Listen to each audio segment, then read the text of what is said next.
प्रिय छात्र, सुप्रभात। आज हम मादा जनन तंत्र इसके बारे में पढ़ेंगे। मादा जनन तंत्र का प्रमुख जो अंग होता है आंतरिक, उसे अंडाशय कहते हैं। अंडाशय के द्वारा ही फीमेल हार्मोन का स्त्राव किया जाता है। फीमेल रिप्रोडक्टिव सिस्टम का जो प्राइमरी सेक्स ऑर्गन, प्राथमिक लैंगिक अंग, उसे अंडाशय कहते हैं। ये जो अंडाशय होता है, ये अंड जनन क्रिया के लिए जिम्मेवार होता है, जिसे हम oogenesis कहते हैं। अंडाशय के द्वारा ही एक हार्मोन का स्त्राव किया जाता है, जिन्हें हम ईस्ट्रोजन और प्रोजेस्टेरोन कहते हैं। प्रोजेस्टेरोन हार्मोन गर्भावस्था बनाए रखने के लिए जिम्मेवार होता है और ईस्ट्रोजन हार्मोन प्यूबर्टी के समय अधिक मात्रा में स्रावित होकर जो स्त्रैण गुण होते हैं, स्त्रीत्व के लक्षण होते हैं, उनको बढ़ाता है और बनाए रखता है। भ्रूणावस्था के अंदर जब भ्रूणीय विकास होता है, तो भ्रूणीय विकास के समय ये किडनी के पास विकसित होते हैं अंडाशय, और बर्थ से पहले ये थोड़ी सी डिसेंट नीचे उतर जाती है एब्डोमिनल कैविटी में। ओवरी के दो भाग होते हैं। जैसे ये अंडाशय यदि गोलाकार है तो इसका एक आउटर पार्ट होता है, इसको कॉर्टेक्स कहते हैं, और एक इनर पार्ट होता है, इसको हम मेडुला कहते हैं। तो ovarian cortex and ovarian medulla. Medulla जो भाग आंतरिक होता है, उसके अंदर संयोजी ऊतक स्थित होते हैं, जबकि जो बाहर का भाग होता है ओवरियन कॉर्टेक्स, उसके अंदर लगभग अंडजनन की क्रिया होती है, और जो अंडाशय में परिवर्तन होते हैं वो सारे के सारे ओवरियन कॉर्टेक्स पार्ट में होते हैं। अंडाशय के चारों तरफ एक उपकला पाई जाती है, जिसको जनन उपकला कहते हैं, जर्मिनल एपिथेलियम। ये घनाकार कोशिकाओं से घिरी रहती है। अंडाशय छोटे से लिगामेंट्स के द्वारा यूट्राइन ट्यूब से जुड़ी रहती है। ये जैसे मान लो अंडाशय की संरचना है, तो ये यहाँ पर ऐसे पतले पतले लिगामेंट्स होते हैं, इनको हम, इन संरचनाओं को हम ओवरियन लिगामेंट्स कहते हैं। अंडाशय तंतु, इन तंतुओं की सहायता से ये जो अंडाशय होता है वो चिपका रहता है यूट्राइन ट्यूब से। यदि हम मादा जनन तंत्र की संरचना को समझने की कोशिश करें, तो आपके सामने जो ये स्लाइड है वो मादा जनन तंत्र की संरचनाओं को स्पष्ट कर रहा है। सबसे नीचे की तरफ यदि आप देखेंगे तो ये जो संरचना पाई जा रही है, इसको वजाइना कहते हैं। ये वजाइना है। वजाइना के अंदर जैसे ही ऊपरी भाग आता है, इसको एक्सटर्नल ओस कहते हैं, छिद्र, और उसके बाद ये जो पूरी की पूरी संरचना है बीच की, उसको सर्वाइकल कैनाल कहते हैं। सर्वाइकल कैनाल अंदर की तरफ आंतरिक छिद्र इंटरनल ओस में खुलता है।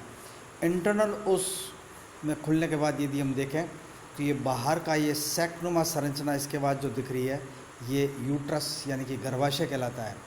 गर्भाशय अंदर कैविटीनुमा संरचना होती है, और गर्भाशय में अत्यधिक रक्त केशिकाएँ संभरित रहती है। ये देखिए, रक्त केशिकाएँ संभरित होती है। अब ये जो यहाँ संरचना दिख रही है, एक जोड़ी गोलाकार, ये आपके अंडाशय है। अंडाशय लिगामेंट्स के द्वारा जुड़ी हुई है, और ये जो चौड़े लिगामेंट होते हैं, इनको मीज़ोस्फिंक्स, मीज़ोवेरियम और मीज़ोमेट्रियम कहते हैं। तो मीज़ोमेट्रियम, मीज़ोवेरियम और मीज़ोस्फिंक्स, ये तीन चौड़े लिगामेंट होते हैं, जिससे कि अंडाशय पूरी की पूरी एब्डोमिनल वॉल से अटैच्ड रहती है। ओवरी का वह भाग, गर्भाशय का वह भाग जिससे ओवरी चिपकी रहती है, ये ऊपर का हिस्सा फंडस कहलाता है, और भीतर की तरफ ये ल्यूमन ऑफ यूट्रस, गर्भाशय की गुहा भी पाई जा रही है। यानी कि सबसे पहले वेजाइना, सबसे पहले ये संरचनात्मक रूप से जो दिख रही है आपको वेजाइना, ये संरचनात्मक रूप से दिख रही है वेजाइना। वेजाइना के बाद में यहाँ पर ये सर्विक्स होता है जिसका बाहरी छिद्र एक्सटर्नल ओस, फिर सर्विक्स की कैनाल होती है उसको सर्वाइकल कैनाल, फिर ये सर्विक्स अंदर की तरफ गर्भाशय में खुलता है इसको इंटरनल ओस कहते हैं। फिर ये वाल ऑफ यूट्रस है। यूट्रस की जो वाल होती है वो 3 स्तर से मिलकर बनी होती है। सबसे बाहर होती है इसको पेरीमेट्रियम कहते हैं, बीच की पेशी होती है इसको मायोमेट्रियम कहते हैं, सबसे आंतरिक होती है इसको एंडोमेट्रियम कहते हैं। तो बाहरी सबसे पहली आपको जो ये दिख रही है, ये जो दिख रही है सबसे बाहरी ये perimetrium, second one is myometrium, third one is endometrium. It is called wall of uterus. गर्भाशय की भित्ति बनी रहती है, ये त्रिस्तरीय होती है, अत्यंत पेशी होती है और इनवॉलेंट्री मसल्स इसमें बहुत पाए जाते हैं। ये गर्भ धारण करती है, इसलिए गर्भाधान के समय में अत्यधिक मोटी हो जाती है। यूट्रस को चारों तरफ ये ब्लड वेसल सप्लाई हैं। और फिर मैंने आपको ये बताया था ये मीजोमेट्रियम, मीजोवेरियम और मीजोसेल्फिंक्स ये ब्रॉड लिगामेंट होते हैं जिससे बॉडी वाल के साथ में अटैच्ड है। कुछ सस्पेंसरी लिगामेंट ऑफ ओवरी पाए जाते हैं जो कि एब्डोमिनल वाल से जुड़े रखते हैं। फिर ये फिम्ब्रिएटेड फनल पाई जा रही है, यहाँ जहाँ ओवरी, ये यहाँ जो ओवरी आपको दिख रही है ये फिम्ब्रिएटेड फनल पाई जा रही है। जो विलाई नामक संरचनाएं होती हैं अंगुलियों की तरह, इनको फिम्ब्री कहते हैं। उसके बाद का भाग इन्फंडिबुलम कहलाता है और फिर नीचे का भाग एम्पुला कहलाता है। वह भाग जिससे फैलोपियन ट्यूब गर्भाशय से जुड़ा रहता है, ये स्थान, इसको इस्थमस कहते हैं। तो इस प्रकार ये ओवरी फैलोपियन ट्यूब का अपर पार्ट में खुलती है और ये फैलोपियन ट्यूब गर्भाशय में जाकर खुल जाती है। इस प्रकार हम देखते हैं कि फीमेल रिप्रोडक्टिव ऑर्गन्स में वेजाइना, फिर सर्विक्स, फिर यूट्रस जिसकी यूट्राइन कैविटी, उसका ऊपर से संबंध फैलोपियन ट्यूब से होता है। फैलोपियन ट्यूब आगे कीपनुमा रचना के साथ ओवरी से संबंधित रहती है। अब यदि हम ओवरी का स्ट्रक्चर देखें तो आप देखेंगे ओवरी ओवरियन लिगामेंट के द्वारा, ओवरी ओवरियन लिगामेंट के द्वारा जुड़ी हुई है। ये देखिए ओवरियन लिगामेंट यहाँ पाए जा रहे हैं। ओवरियन लिगामेंट के बाद में सबसे बाहर की तरफ ओवरी के जर्मिनल एपिथेलियम पाई जाती है। देह भित्ति से जुड़ी हुई उनको मीजोवेरियम कहते हैं और मीजोवेरियम के अंदर ब्लड वेसल्स पाई जाती है। इस अंडाशय का आंतरिक भाग ये तो कहलाता है मेडुला, और ये जो सारा बाहरी भाग दिख रहा है आपको इतना सारा, ये कहलाता है कॉर्टेक्स। तो कॉर्टेक्स और मेडुला ये 2 भाग ओवरी के होते हैं।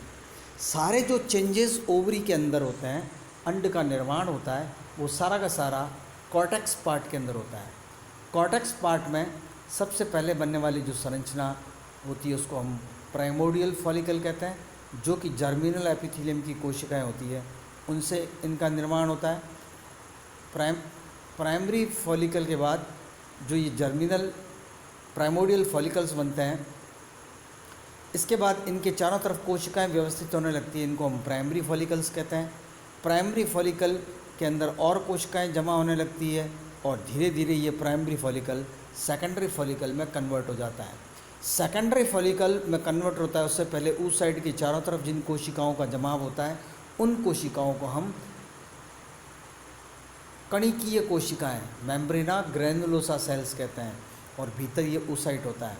धीरे धीरे ये सेकेंडरी फॉलिकल मैच्योर होकर ग्राफियन फॉलिकल में बनने लगता है।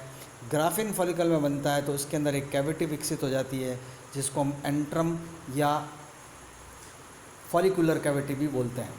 फिर इसके चारों तरफ एक कोशिका पाई जाती है, कोशिकाओं का स्तर।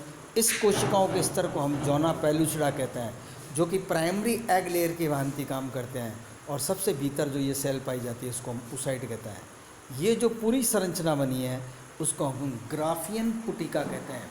ग्राफियन पुटिका एक मैच्योर oocyte होती है, यानी कि ये जो संरचना है ये ग्राफियन पुटिका है। ये जो संरचना है ये ग्राफियन पुटिका है। ग्राफ नाम के वैज्ञानिक ने इसकी खोज की थी, इसीलिए इसको हम ग्राफियन फॉलिकल कहते हैं। जब ग्राफियन फॉलिकल मैच्योर होता है तो कुछ हार्मोन्स के द्वारा ये ओवरी से बाहर आता है, तो ये ओव्यूलेटेड oocyte कहलाता है। और इसके चारों तरफ प्राइमरी एग मेम्ब्रेन पाई जाती है, जिसको बेसिकली हम कोरोना रेडिएटा कहते हैं।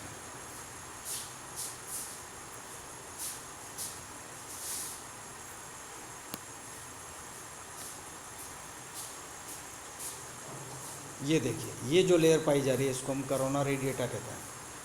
ये ओव्यूलेशन हो रहा है, बाहर आ रहा है। It is process is called ovulation. Ovulation होने के बाद LH हार्मोन आता है, जिसके कारण से एक विशिष्ट रचना का निर्माण होता है, उसको ल्यूटिनाइजेशन कहते हैं प्रक्रिया को, और कॉर्पस लूटियम नामक संरचना बनने लगती है। तो ये जो कॉर्पस लूटियम मैच्योर होकर एक अंतःस्रावी ग्रंथि का काम करता है, और कॉर्पस लूटियम के द्वारा ल्यूटिनाइजिंग हार्मोन LH हार्मोन का स्त्राव करते हैं। इस प्रकार एक ओवरी की आंतरिक संरचना में विकसित होते हुए प्राइमरी फॉलिकल्स होते हैं, जो कि सेकेंडरी फॉलिकल से होते हुए ग्राफिन फॉलिकल में कन्वर्ट होते हैं। ग्राफिन फॉलिकल का फिर ओव्यूलेशन होता है। ओव्यूलेशन के बाद ल्यूटिनाइजेशन के प्रोसेस के द्वारा कार्पस ल्यूटियम का निर्माण होता है। कार्पस ल्यूटियम बनने के बाद यदि निषेचन होता है तो कार्पस ल्यूटियम स्थायी संरचना के रूप में रहता है। यदि निषेचन नहीं होता तो कार्पस ल्यूटियम हासित हो जाती है। बहुत सारे फॉलिकल्स जो विकसित होने की अवस्था में होते हैं